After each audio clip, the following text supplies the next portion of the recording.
Come in. Welcome. I'm E.G. Marshall. Almost every high school student remembers the famous line from Julius Caesar that goes, "The evil that men do lives after them. The good is oft interred with their bones." In other words, the bad guys are remembered. The things the good guys did, we often forget. We hesitate to disagree with William Shakespeare.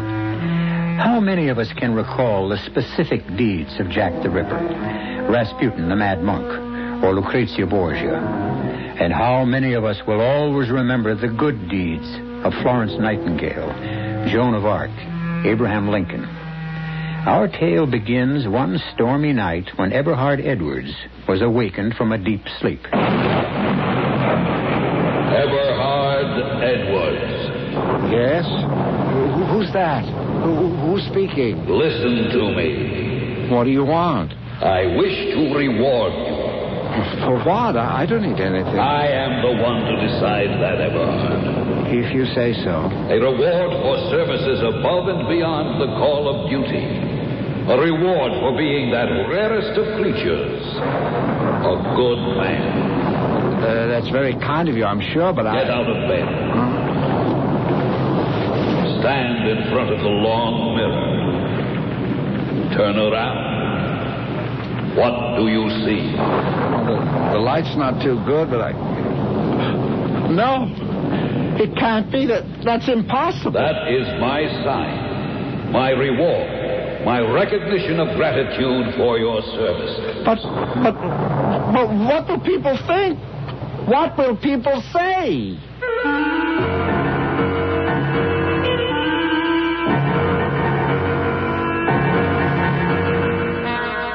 Our mystery drama, How Eberhard Won His Wings, was written especially for the Radio Mystery Theater by Arnold Moss and stars Hans Conried.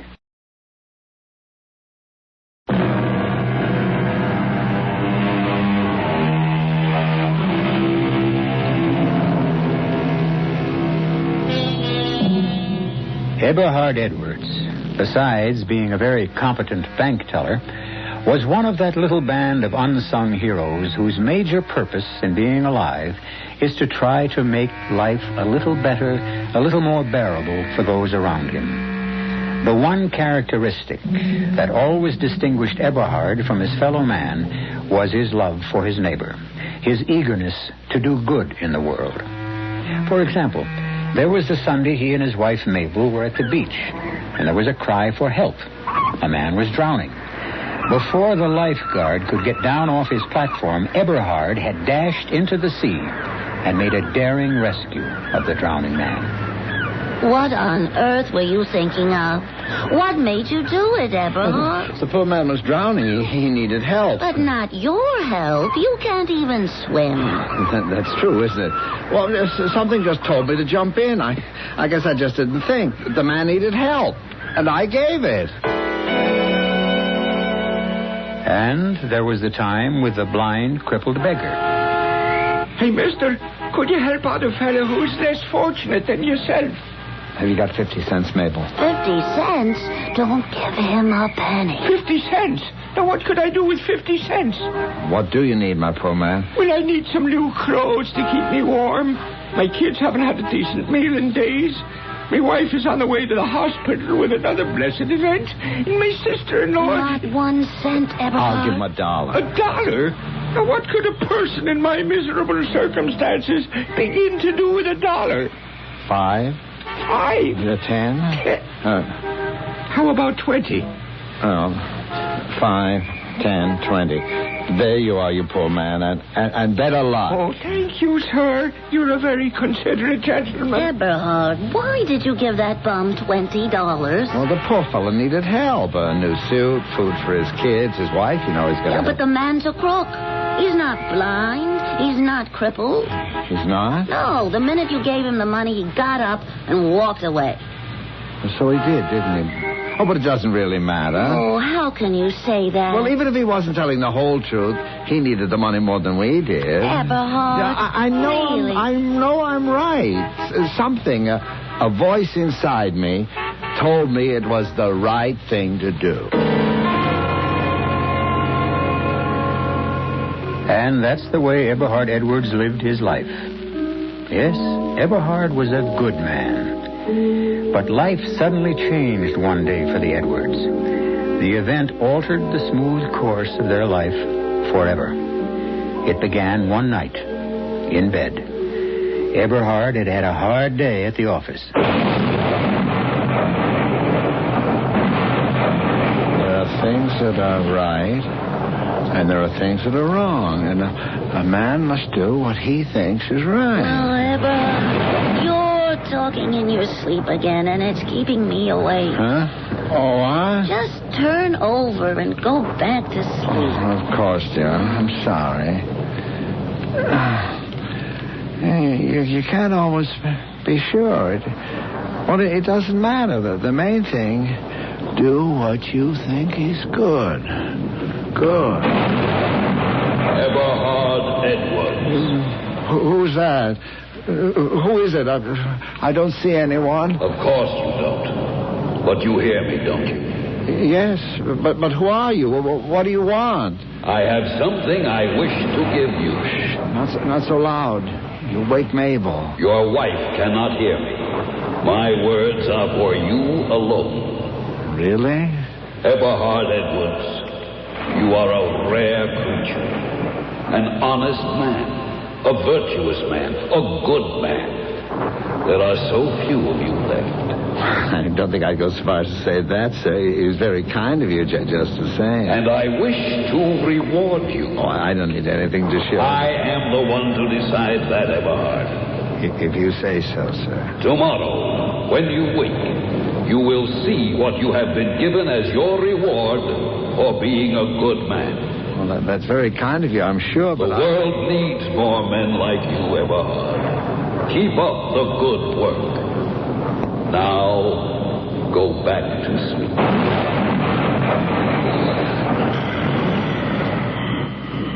Oh, Eberhard, you're snoring again, and you're keeping me awake.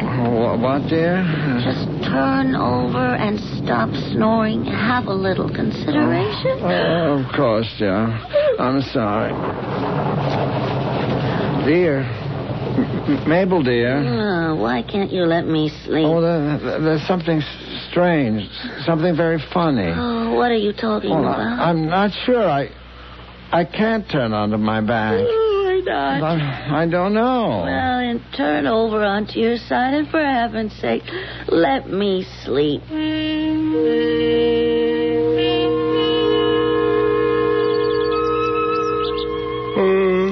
Good morning, dear. The storm's over. The sun's shining. The beautiful morning. Oh, you had a rough night. Talking in your sleep, snoring. Oh, I'm sorry about that, dear. I think I was having some kind of a dream, kind of a nightmare. Oh, what about? Can you remember? Well, not exactly. There was this voice I heard. Oh, a voice? What did it say? Was it the voice of anyone you recognized? No, but it said it was going to give me something. Well, it was only a dream. Oh! What is it, Eberhard? On my back. I just turned over on my back, and it was like I was being stabbed. In the back? Show me where. Right here, near the shoulder blade. Oh, my... Oh, it can't be. I won't believe it. What is it? What's wrong? Oh, Eberhard, you must be calm. Now, just control yourself. You mustn't get upset. Well, why should I be upset? Well, now, you're not going to work today, not until you've seen Dr. Reinheimer. What are you talking about? Get out of bed and look in the mirror. All right. I don't see anything out of it. Turn around and look at your back. Look at my... Oh, my... Good grief. What's wrong with me? Well, there are two growths coming right out of your shoulder blade. Well, what are they? What can they be? Well, I would say they look like a little pair of wings. Mabel, I think you're right. They are like little wings with pretty white feathers and everything. Growing right out of your back. Oh, my... Don't move, dear. Stay right where you are.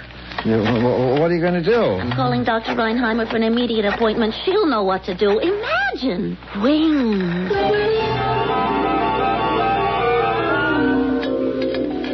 Mr. Edwards, I'm ready to give up. In the last 2 weeks, you have been given every examination known to modern medical science, every one, and there are no answers. In over 20 years of practicing diagnostic medicine, I have never encountered a single case that faintly, even faintly, resembles yours. Over 20 years. Mr. Edwards, you are a problem to medical science. Well, I'm sorry to be so much trouble. I guess it's just something I'll have to learn to live with. Oh, no, Mr. Edwards. We can't afford to give up. Science must be served. We must keep trying. I understand, I think. We're going to try to find out, Mr. Edwards, whether you're some sort of medical aberration. You mean some sort of freak? Well, you might call it that. Either some kind of medical aberration or... Yes, doctor, or? Or some kind of miracle. You mean they're not some malformation? Those little things are really wings? Well, we're not 100% sure yet, but if they are, and my colleagues and I are almost ready to admit that they are, in fact, wings... Then that would make me... Yes, Mr. Edwards. It would make you an angel.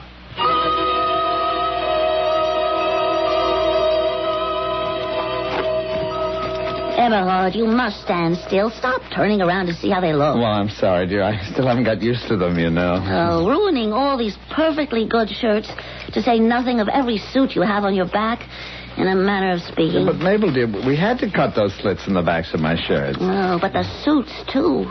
Including the black mohair. It's my favorite, and you've only had it 6 years. Well, it'll just take a little getting used to, dear. Oh, it's costing us a lot more money. But you can't expect me to ride in the subway with all those crowds. They could get bruised. They lose their nice white feathers. But a taxi to and from work every day. Yeah, I know, dear, I know. Well, I find it pretty humiliating. Humiliating? Yes. Just this morning at the supermarket checkout counter, that fresh little redhead kid dared to say, "We have a special this week on birdseed, Mrs. Edwards. 5 pounds for only 79 cents. Imagine." Oh, that was only his little joke. Well, and the neighbors themselves, Eberhard, they are talking. They are talking. But they're fine people, Mabel. It doesn't hurt us. Well, some of them even think your wings are fake. That you just stick them on that way. That you're really some kind of a nut. Well, let them think what they want. Eberhard? Yes, dear? Sit down, please. And I don't want you to get upset or excited or anything. Well, when did I ever get excited? And don't interrupt, please. Oh, I wouldn't think of it, ma'am. Now, Eberhard, this whole thing is impossible. Oh, I don't know what you mean, dear. We've been married for 27 years. I've been a good wife. Well, haven't I? Oh, yes, Mabel. Yes, a very, very good wife. Yes, and there's been times when I've had to be a very patient one. You agree with that? The patience of Job. Well, my patience is at an end, Eberhard. This cannot go on any longer. Well, I don't understand. I asked you not to interrupt. Oh, I'm sorry, dear. Now, in one way or another, we've got to find a way to get rid of those awful wings. We can't possibly do that. Why can't we? They're embarrassing. They're expensive. They're useless. They're making us the butt of unfunny jokes from everyone in the neighborhood. And what's more, they're getting away, Eberhard. Eberhard Edwards, those wings must go.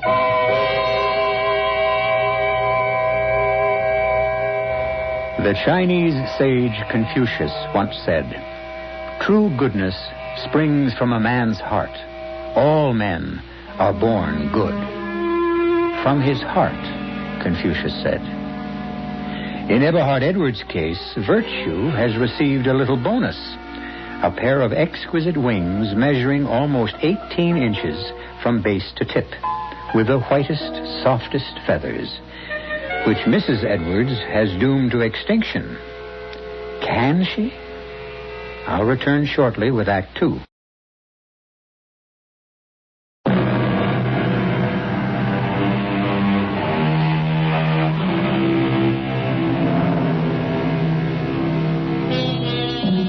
In heaven, an angel is no one in particular. Heaven is overflowing with angels. The playwright George Bernard Shaw made that observation. Who would look even twice at a being equipped with wings in the celestial realms above us? But when that being happens to be an earthling, one of us, we look and wonder. And that happens to be Eberhard Edwards' problem now. He has won his wings fairly by virtue of his good life. And they're turning out to be more than anyone could possibly have bargained for. Eberhard, those wings of yours just must go. Oh, be reasonable, Mabel. You know as well as I do that they were given to me by you-know-who as a kind of sign, a kind of reward for being the sort of person that he thinks I am. And now, in a situation like that, you just don't say, thank you very much. It's very kind of you, I'm sure, but no thank you. I really don't care for your lovely little gift, and neither does my wife. You just don't do things like that. Well, whether you do or not, it's what you, Eberhard, are going to have to do. I can't, and I won't live with this anymore. But, Mabel, even if I agreed with you, and mind you, I do not, because, well, I think my wings are beautiful, and I love them, but even if I did agree with you that they were a nuisance, just how would we go about getting rid of them without offending anybody? Well, surgery, I suppose. I will not consider anything that might be offensive to whoever it was that gave them to me. Well, we'll cross that bridge when we come to it. Let me see. It's beginning to take shape in my mind. Yes. I think I have it. Well, I hope it's a good one. Well, think, Eberhard. How did you get those wings? Well, you know as well as I do that night during the storm I heard a voice, and I woke up, and then... that's not what I mean. You were given those wings as a sign, as a reward, as a kind of recognition, right? Well, I wouldn't go so far as to say... As a recognition of the fact that you are considered to be a good man. Well, I think you carry it to extremes more times than not, but that's only my opinion. Obviously, there are others who don't agree with me. Well, I suppose so. Yes, yeah. And if those wings were given to you because you were or are considered to be good, then all you have to do in order to lose them... No, Mabel, no. Don't even suggest it. Well, you've just got to learn to be bad. To be a sinner. Mabel, what are you saying? I could no sooner commit a sin than I could jump over the... Well, sometimes we surprise ourselves. What, to sin? Well, I wouldn't know how. Where would a person begin? Well, like anything else, I suppose. The first thing to do is to get a list somewhere of what is considered to be a sin. A list? Yeah, I have it, Eberhard. I have it. The seven deadly sins. Mabel, do you know what you're saying? Well, the 7 deadly sins, of course. How obvious. Well, what's obvious? Well, we find out what the 7 deadly sins are. Then all you have to do is to commit a couple of them, and you'll see how quick you'll shed those feathery things of yours.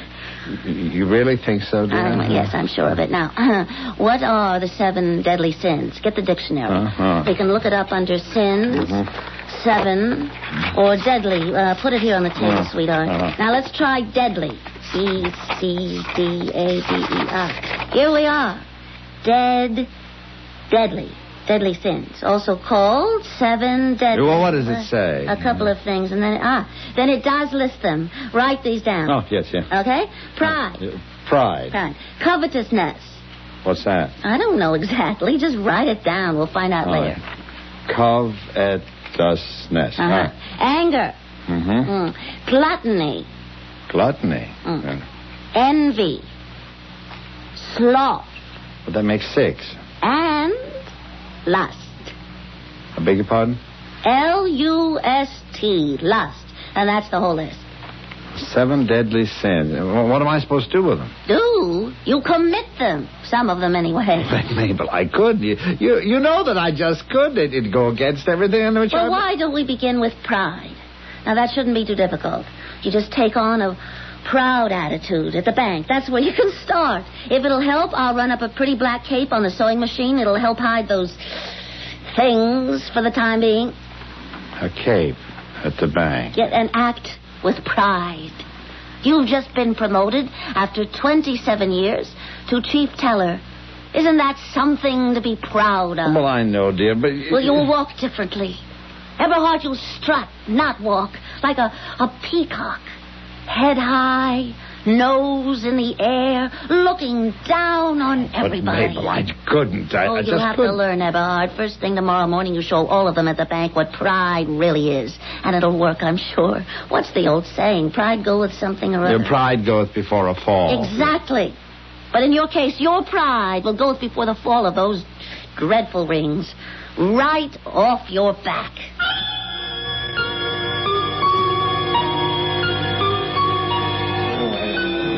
Miss McClory, may I speak to you for a moment, please? Why, sure, Eberhard. Anything wrong?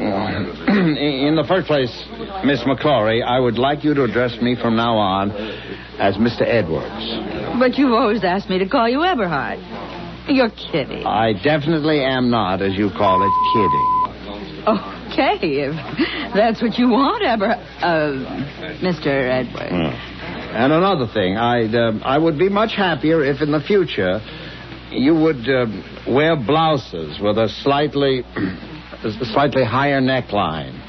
Now, in all the time I've worked at this bank, nobody Well, in my position as head teller, I strongly urge that from now on you dress and comport yourself with a little more dignity, a little more subtlety, and if I may say so, with a little less obvious emphasis on the nature of your sex. Eberhard Edwards, what are you trying to do? You stand out. You're different. And in my capacity as head teller... I'm different. I stand out.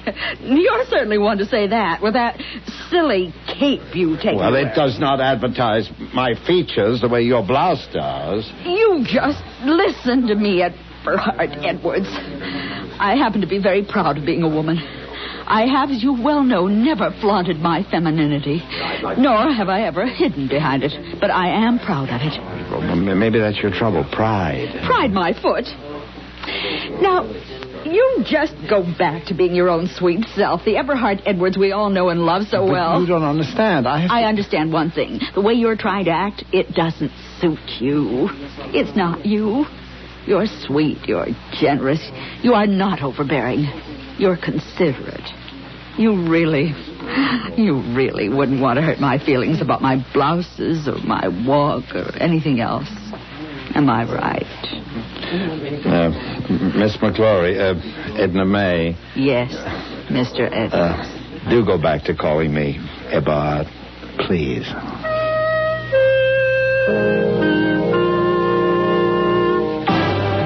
Pride, I'm afraid, is not my cup of tea. And you still have those horrible wings. Well, that's the long and the short of it, I'm afraid. Well, just because pride didn't work, it doesn't mean that one of the other 6 won't. We'll just keep trying. Oh, do we have to? Well, starting tomorrow, we'll try number 2 on our list. Which is? Gluttony.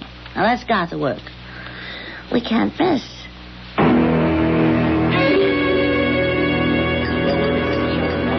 Monsieur is certain he would not like to remove his cape before dining? It's one of my, what do you call it, idiosyncrasies. Of course, monsieur. Then, 2 commands. May I suggest a half a dozen of our luscious oysters with our very special cocktail sauce? Well, that sounds good. Well, half a dozen for my wife. And 2 dozen for you.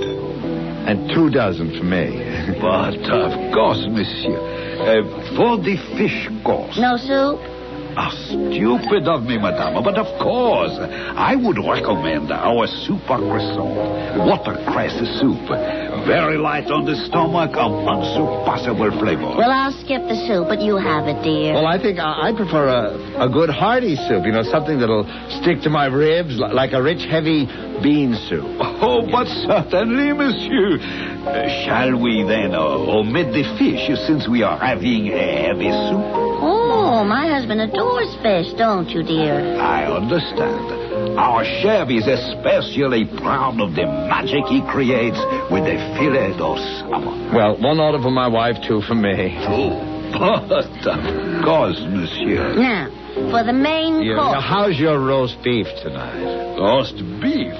Oh, but excellent as always. Mm-hmm. A small portion for me, medium rare, and the special extra cut for my husband. The special extra cut weigh over 2 pounds. Well, I'd like it rare, with a bone, please. And a double order of your hash brown potatoes, carrots, peas, green beans. Oui, monsieur.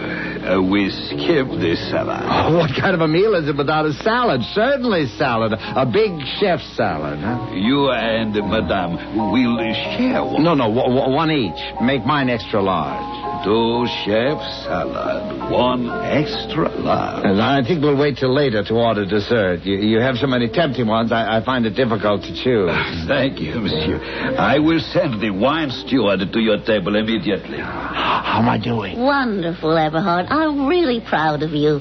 But you know, it's not just enough to order.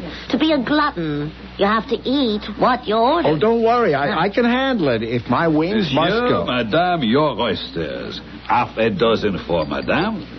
And for monsieur, 2 dozen. Good appetite, monsieur. And, if you will permit me to say so, the very best of luck.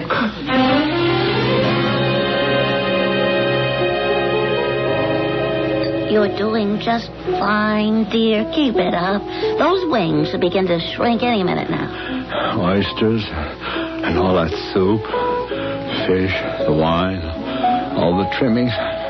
Mabel, I don't think I can eat any. I don't think my stomach is capable. Have another roll and butter, Eberhard. I'm so proud of you. You're doing wonderfully. I'm not so sure. And here, monsieur, the prime rib of beef au jus, exactly as you ordered. 2 whole pounds of succulent, juicy beef. 2 inches thick, with a beautiful natural gravy that will make your mouth water. Monsieur. Oh, dear, if you'll excuse me. May I help? Where are you going? Somebody, anybody, show me the way to the men's room, please.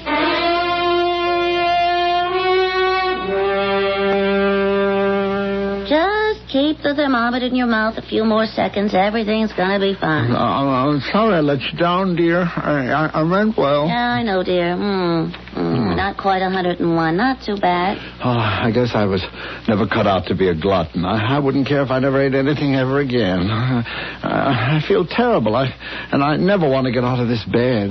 Never. Good. Because that's the next of the 7 sins. Idleness. Laziness. Just doing nothing. The one they call sloth.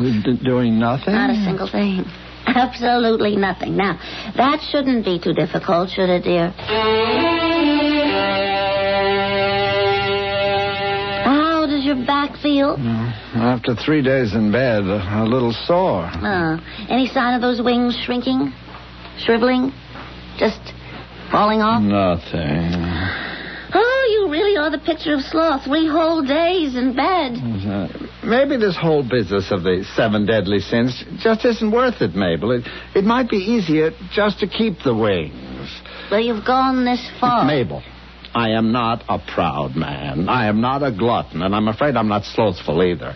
I want to get up and go to work. I just can't do nothing. I hate the idea of your playing waitress, servant, nurse to a lazy man. Well, if you must know the truth, it is beginning to be a little wearing. I am tired. Is it all right, then? Only if you promise to try one of the other sins. Great. Except for shaving, I'm ready. You're all dressed. Well, I didn't want to lose any time. Oh, but remember your promise.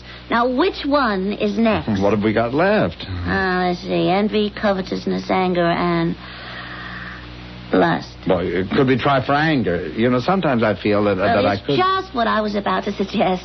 And this time we won't fail. I have a plan. Who you're calling? You'll see. Well, who? What's the difference? Well, I'd just like to know.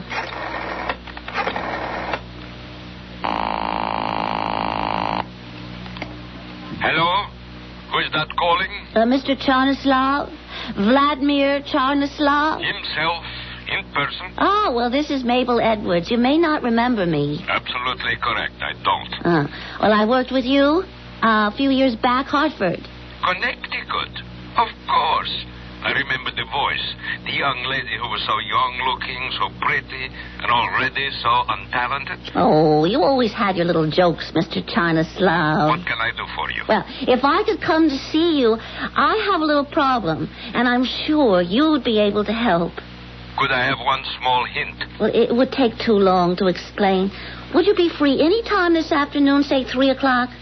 You have my address? I do. And thank you so much. We'll be there promptly at 3. We? Yes, Eberhard and I, my husband. Till 3 then. Bye-bye. Well, what was that all about? What does Vladimir, whatever his name is, have to do with what you call my little problem? Trust me, Eberhard. This time I know we're on the right path. Vladimir Chanislav is a genius. If anyone can help, it'll be Vladimir and the Chanislav method.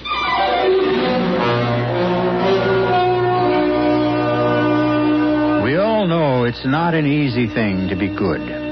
Temptation keeps rearing its lovely head every minute.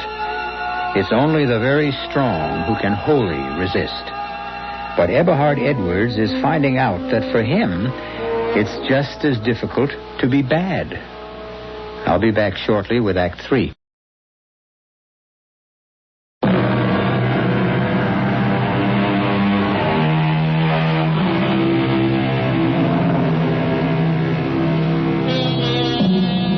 There was a popular song many years ago that went, "A good man is hard to find." And we won't argue the point. It's true. But suppose that good man or woman were you.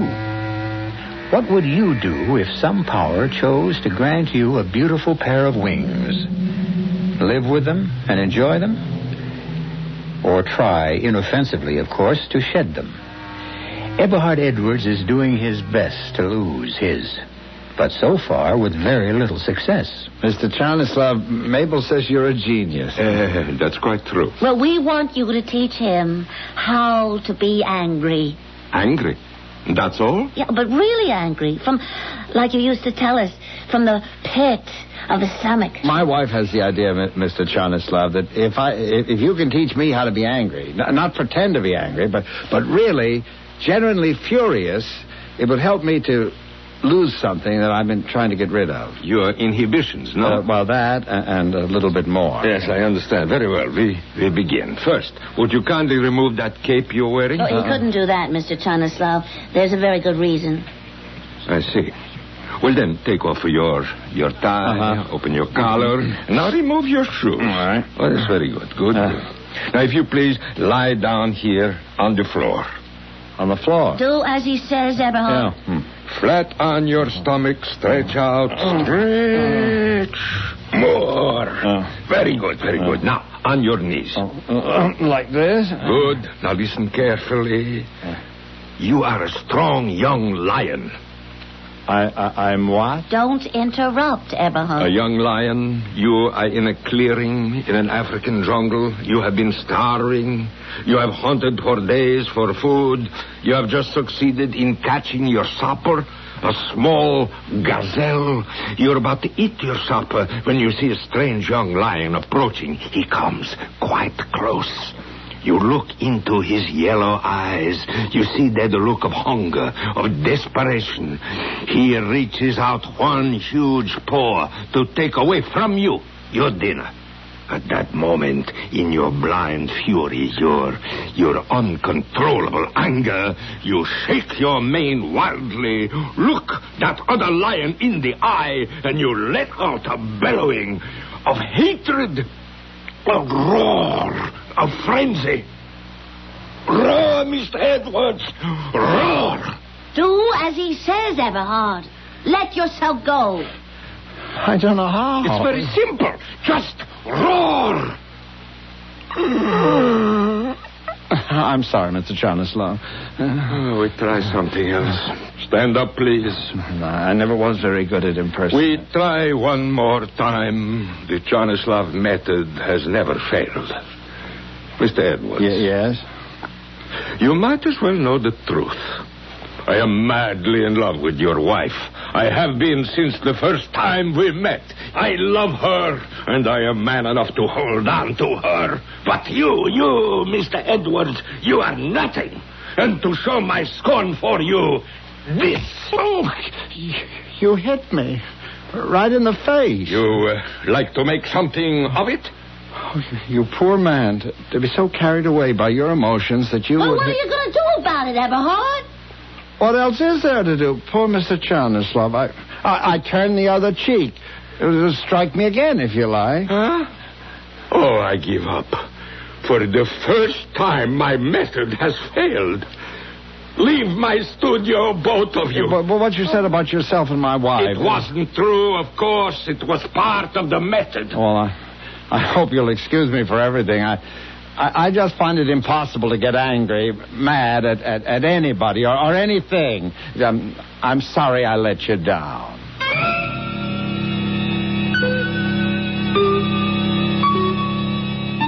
Well, envy, covetousness.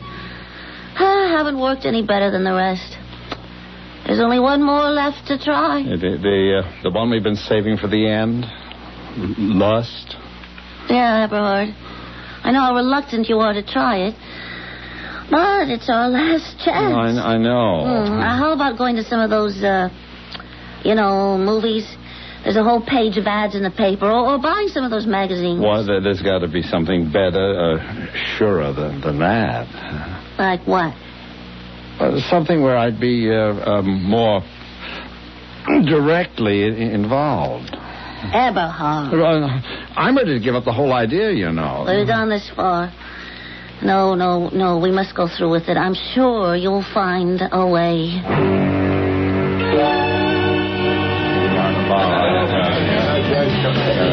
Bartender, I'll have another. Fill her up. Ginger ale. Hi, honey. Are you enjoying yourself? Yes, indeed. Well, what's your line, honey? My line? What do you do for a living? Well, I'm a banker. Oh, you don't say. Hey, that's very interesting. Oh. Look, why are you so unfriendly? Well, I beg your pardon, ma'am. I didn't mean to be. It's just that, I'm waiting for a friend. Oh, well, why didn't you say so in the first place? Have fun, honey. Another ginger ale, bartender. I beg your pardon, sir. Is this stool taken? Oh, no, ma'am, it's not. Do you mind? Not at all, young lady. Thank you, sir. You come here often? Oh, first time. It's begun to rain. I thought I'd come in here and wait till it stopped. Oh, I see. Would you allow me to buy you a drink? Oh, I don't drink. What's your line? What do you do for a living? A social worker. Now, is that interesting?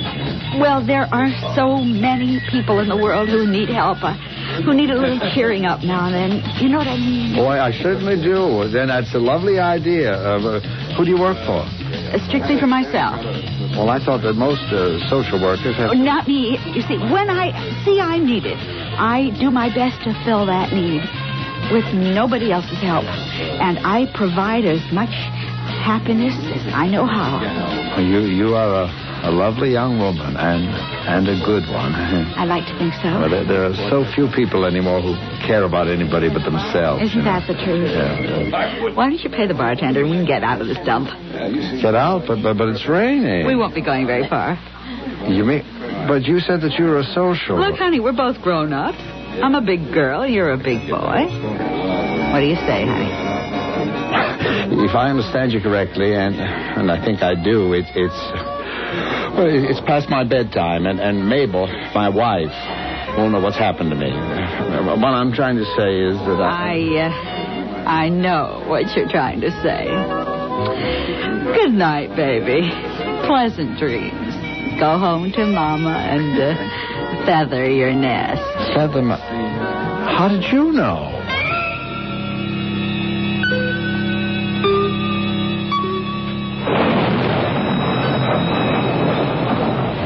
I told you the whole story, Mabel. That's all there is to it. Oh, would you move over a bit, dear, onto your own side of the bed? Oh, I'm sorry, dear. I was no better at lust than I was at anything else. I tried. I really did, but nothing came of it. I just couldn't. I know, dear. Mabel, you're very sweet. Good night, dear. Good night. Eberhard Edwards. You? Again? Do you hear me? Oh, yes, indeed. What, if I may ask, have you come to see me about this time? The little matter of your week. Well, I meant no offense. Believe me, in trying to lose them, I was just... Well, you see, they were beginning to be... I understand very well, Eberhard. You are a very good man. I am going to do something for you. You are? To show my special appreciation. You will no longer be troubled by your week. Thank God. Thank you. Watch. No. I can hardly believe it. Mabel, wake up. My wings, look. Oh, are you talking in your sleep? No, look, Mabel, no wings. They're gone. Oh, isn't that... What do you call that? What? Around your head. That circle of light. Eberhard, you've been given a halo.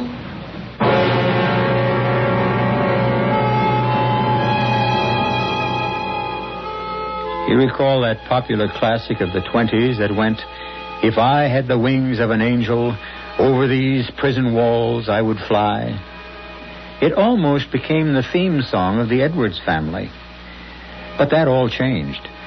Now, when Mabel wants to go to sleep, she asks Eberhard to turn off his halo. The light keeps her awake. But, alas, Eberhard can't do that. And in the hope that something will happen, his bedside reading each night has become Rudyard Kipling's The Light That Failed. I'll be back shortly.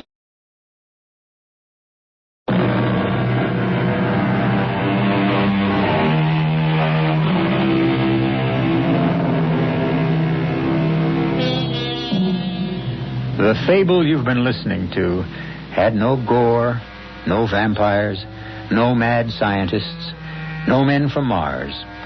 Just a simple little tale that says, in this slightly imperfect planet we inhabit, there might be a chance that some latter-day Diogenes, who spent his life looking for an honest man, might just find him in the home of Eberhard Edwards. Our cast included Hans Conried, Marian Hailey, Jackson Beck, Bryna Raeburn, Martha Greenhouse, and Arnold Moss. The entire production was under the direction of Himan Brown. This is E.G. Marshall inviting you to return to our Mystery Theater for another adventure in the macabre. Until next time, pleasant dreams.